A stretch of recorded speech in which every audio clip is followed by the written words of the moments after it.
programa de hoje foi gravado na Fazenda Bom Retiro, uma reserva particular do patrimônio natural que fica em Casimiro de Abreu, município do estado do Rio de Janeiro. Lá foi realizada a oficina da Universidade Popular dos Movimentos Sociais e o repórter Paulo Belardi conversou com o sociólogo português Boaventura de Souza Santos, professor da Universidade de Coimbra e idealizador da UPMS. A entrevista você confere agora.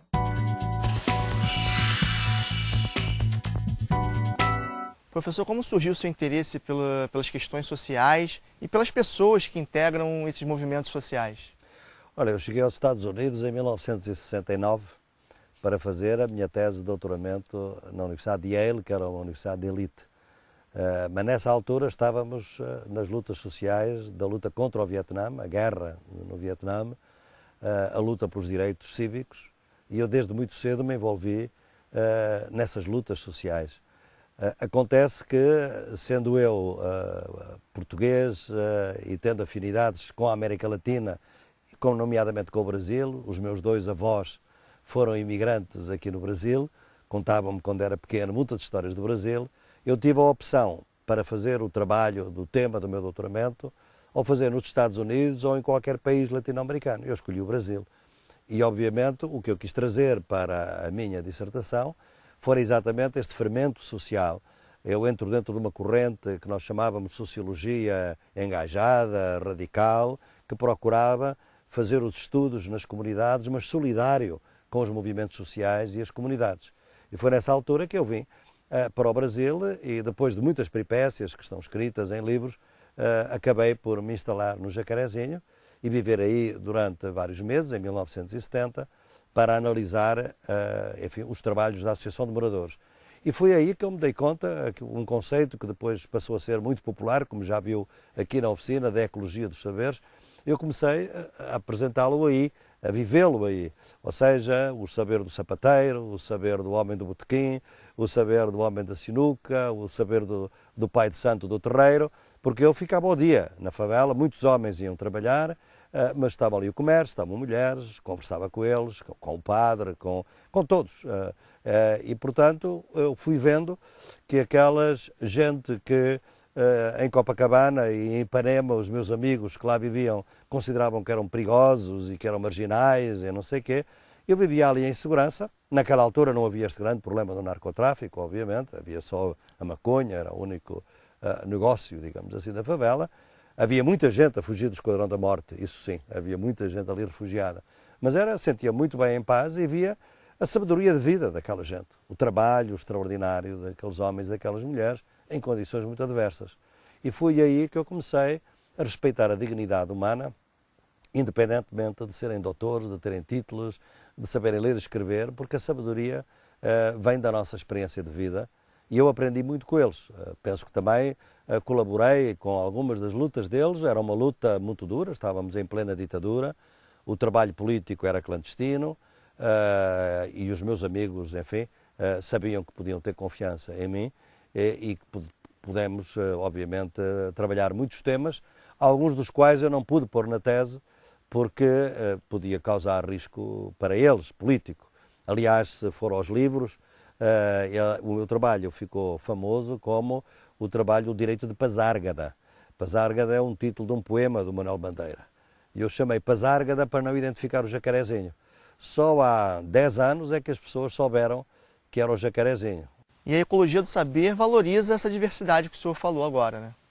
Exatamente, essa diversidade dos saberes, porque nós, para alguns objetivos, obviamente, precisamos do saber científico, ele é fundamental. Eu sou um cientista social, trabalho numa universidade, dirijo um grande centro de investigação, um centro de pesquisa de excelência na Europa, com mais de 100 investigadores, uma parte deles, boa, mais de 30% são estrangeiros, nem sequer são portugueses.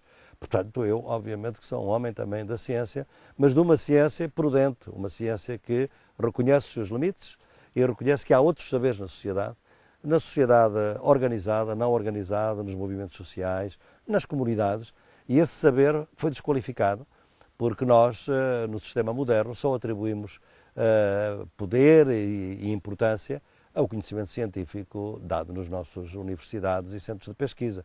Portanto, é preciso trazer esses outros saberes para dentro da universidade, e também credibilizá-los na sociedade, dar-lhes mais crédito. Com esse coletivo junto, nunca mais se esquecer, com a força que temos, junto o Brasil vai crescer. E do amigo Boaventura, de cada um que aqui estão, vou guardar muita lembrança dentro do meu coração. E a ecologia dos saberes é essa articulação entre diferentes saberes, sem se atropelarem. Cada um tem a sua dimensão, a sua utilidade, e há que respeitá-los e por vezes temos que traduzir entre eles, porque têm linguagens diferentes, obviamente. A experiência da favela do Jacarezinho foi na década de 70 e 30 anos depois surgiu a ideia da UPMS, a Universidade Popular dos Movimentos Sociais. O que é essa universidade?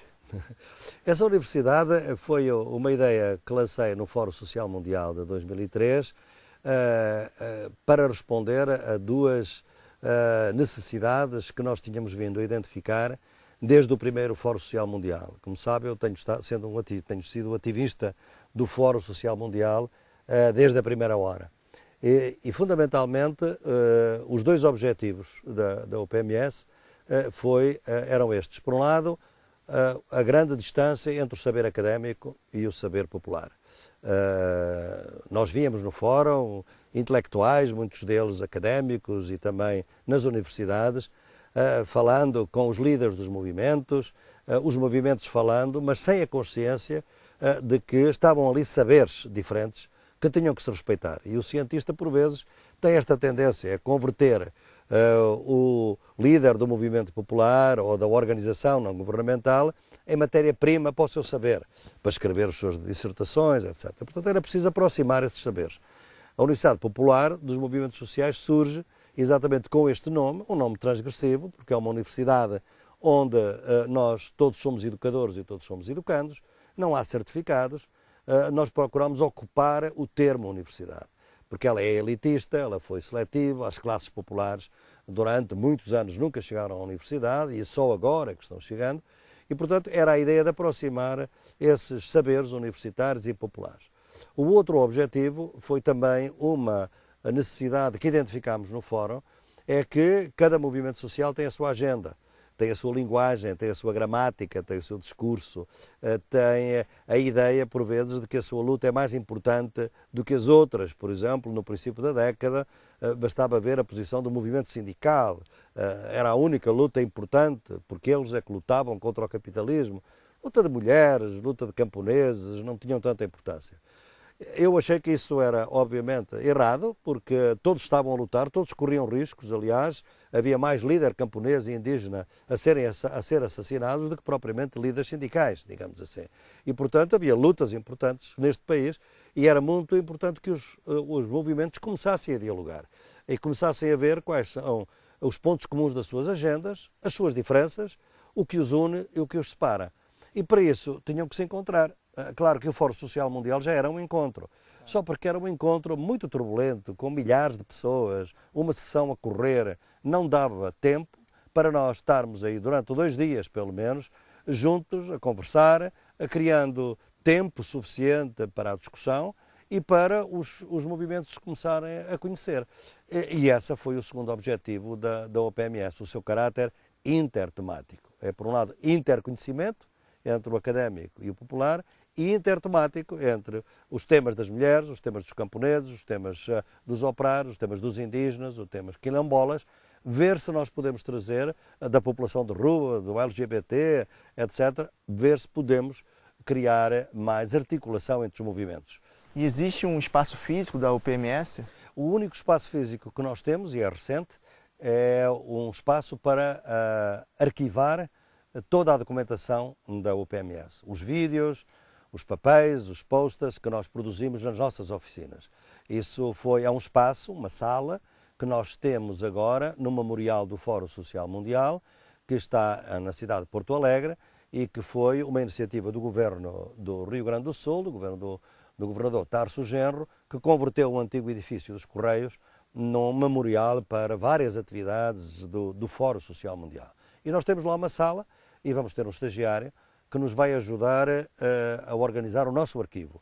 Fora disso, ela é virtual, a sua sede é virtual, é a nossa página web, que nós teria gosto que depois os seus leitores pudessem seguir, os seus espectadores pudessem seguir em legenda a nossa página web, www.universidadepopular dos movimentos sociais.org, e que, onde nós reunimos toda a informação, a nossa carta de princípios, a nossa metodologia, as sistematizações das oficinas, as fotos, os vídeos, que vão dando consistência a este movimento, que por enquanto é ainda um movimento latino-americano, isto é, nós não conseguimos ainda ultrapassar a barreira da língua, e que entre português e espanhol a gente consegue, mas com o inglês ou com o francês é muito difícil, porque exige muito outro financiamento, mas estamos a pensar agora organizar sessões da UPMS, pelo menos ou só em inglês, ou só em francês, ou só em espanhol, no caso da Europa e da África e da Índia, e eventualmente no futuro em que se misturem as línguas e se combinem, por exemplo, entre movimentos do Brasil, da África do Sul e da Índia, onde, por exemplo, a questão da terra, que é tão importante aqui, como é importante na África do Sul, como é importante na Índia, mas os movimentos conhecem-se hoje através da via campesina, mas não têm este tipo de articulação que nós procuramos nas oficinas, como estamos a realizar nesta, que é dedicada à questão da saúde. E como as pessoas podem se apropriar da É um UPMS? sistema muito simples, que é cada organização movimento que participa na UPMS pode organizar ela própria oficinas. Isto é, a experiência destas oficinas fazem com que cada grupo, se quiser, pode tomar a iniciativa desde que cumpra duas condições, que são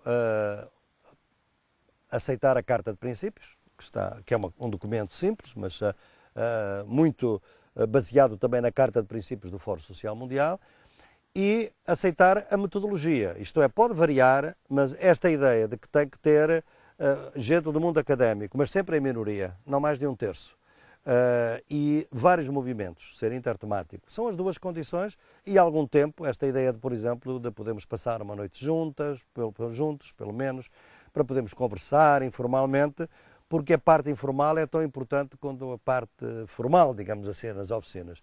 Podem organizar. Por outro lado, outras instituições. Por exemplo, nós estamos a assistir a uma curiosidade cada vez maior dos departamentos de extensão das universidades, que querem realizar sessões, oficinas da UPMS. Podem fazê-los. A Fiocruz pode fazer se quiser.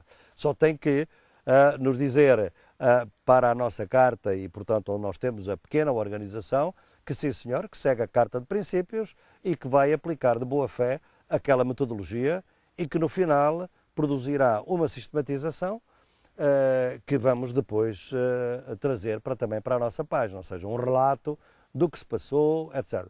Dadas estas condições, ninguém é proprietário da UPMS. Isto é que é, penso eu, bonito, é que todo o nosso esforço cotidiano, devo-lhe dizer, é de que ninguém tente apropriar-se da UPMS. Ela é um bem comum. É um bem comum que estamos a criar e, portanto, não há orientações ideológicas, não, como vê, há muita divergência que está por aí, continuamos a ter aquelas velhas divergências nos movimentos entre os movimentos mais revolucionários e os mais reformistas, os que aceitam participar no Estado e outros que acham que isso é cooptação. Essa é que é a discussão que é preciso ter. As agendas, as marchas, as lutas sociais são cada vez mais partilhadas. Por que razão é que uma luta do LGBT não pode ter a aliança de outros movimentos que se solidarizam com eles e que mostram isso?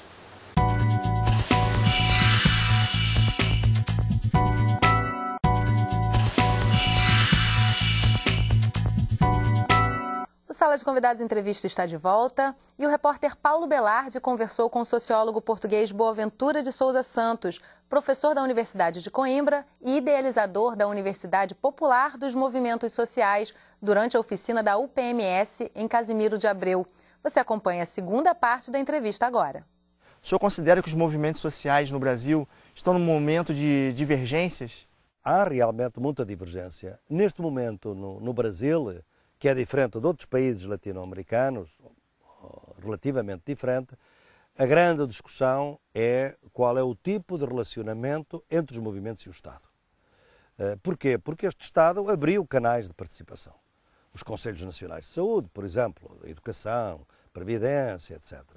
E esses canais de participação permitiram uma entrada dos movimentos sociais na própria gestão das políticas. Mas isso, que é considerado por uns um avanço, é por outros considerado um enfraquecimento do movimento, porque o movimento passa a gerir políticas públicas e perde a autonomia, digamos, em propor agendas autónomas em relação ao Estado. Como é que você avalia o movimento social dentro da área da saúde aqui no Brasil? Eu penso que ele tem que ter, obviamente, um protagonismo muito grande, sobretudo porque pairam ameaças sobre o SUS, e não é apenas o montante do financiamento, é o modo como esse financiamento é gerido, as concepções de saúde que são predominantes no sistema, as questões da prevenção, as questões do saneamento básico, todas as áreas conexas com a saúde que por vezes desaparecem no sistema mais positivista da ideia da saúde e, obviamente, tem um papel fundamental na construção das políticas públicas de saúde e na educação popular. A educação popular é um movimento forte, popular na saúde, por exemplo, é um movimento forte no Brasil e que tem tido uma certa característica de articular movimentos. Porque a educação é necessária para o campo, é necessária para o movimento urbano, é necessária para o LGBT, é necessária para as mulheres e no movimento de educação popular temos muita gente que vem de diferentes movimentos e que vão criando aí alguma ideia de agenda comum. Agora, é evidente que pairam outras ameaças, a outra ameaça, penso eu, são o que se chama hoje as parcerias público-privadas, a que se está a dar muita importância no Brasil, e eu às vezes, como trabalho em vários continentes, como é que aqui não se dá conta ou nem se vai analisar os resultados das parcerias noutros países, noutros continentes. Por exemplo, só para falar daquele país que eu conheço melhor, que é Portugal, as parcerias público-privadas foram, na última década, o grande foco de corrupção do Estado. E hoje estão todas quase em tribunal. Há inquéritos sucessivos sobre conflitos de interesses em que o interesse do Estado não foi bem defendido.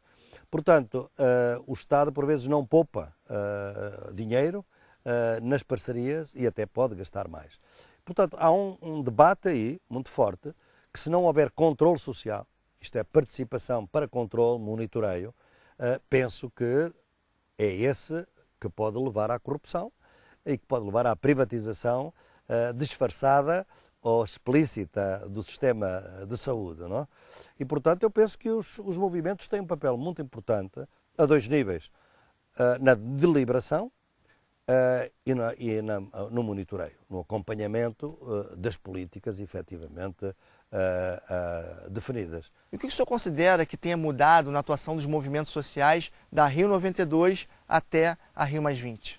O que mudou foi uma muito maior consciência ambiental, ou seja, nós em 92 havia os movimentos ambientalistas que tinham já algum protagonismo, mas a questão ambiental, socioambiental, a justiça ambiental, não era parte das agendas dos outros movimentos. Por exemplo, do movimento sanitarista, da mesma forma, ou do movimento do campo. Nessa altura era a reforma agrária, não. Hoje a agroecologia, o movimento do campo hoje está também muito interessado na agroecologia. Portanto, o que mudou foi que a consciência ambiental se generalizou da parte dos movimentos. Essa foi a grande conquista. Agora, essa consciência ecológica que o senhor citou resulta de um processo de educação, né? Fundamentalmente. Né?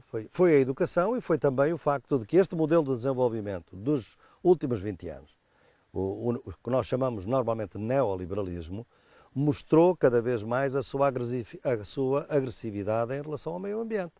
Nós estamos neste continente, por exemplo, em período de que nós chamamos neoextrativismo, isto é, a exportação da natureza, as concessões mineiras, que nunca foram tão agressivas como são hoje.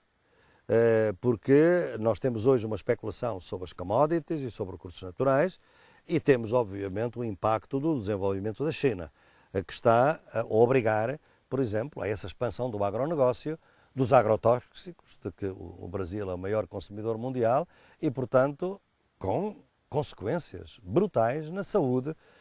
E é por isso que, por exemplo, uma campanha contra os agrotóxicos e pela vida pode ter êxito na medida em que junta movimentos do campo com movimentos da cidade.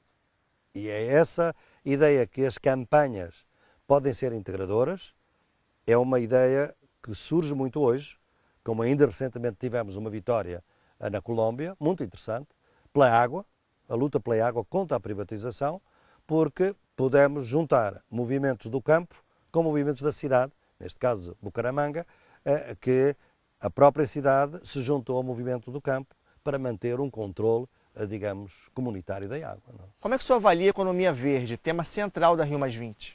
A economia verde é uma burla, não é? Quer dizer, a economia verde, eu não quero ser muito grosseiro ou muito brutal na minha afirmação, mas a economia da verde tem esta ideia de base. Os problemas criados pelo capitalismo resolvem-se com mais capitalismo.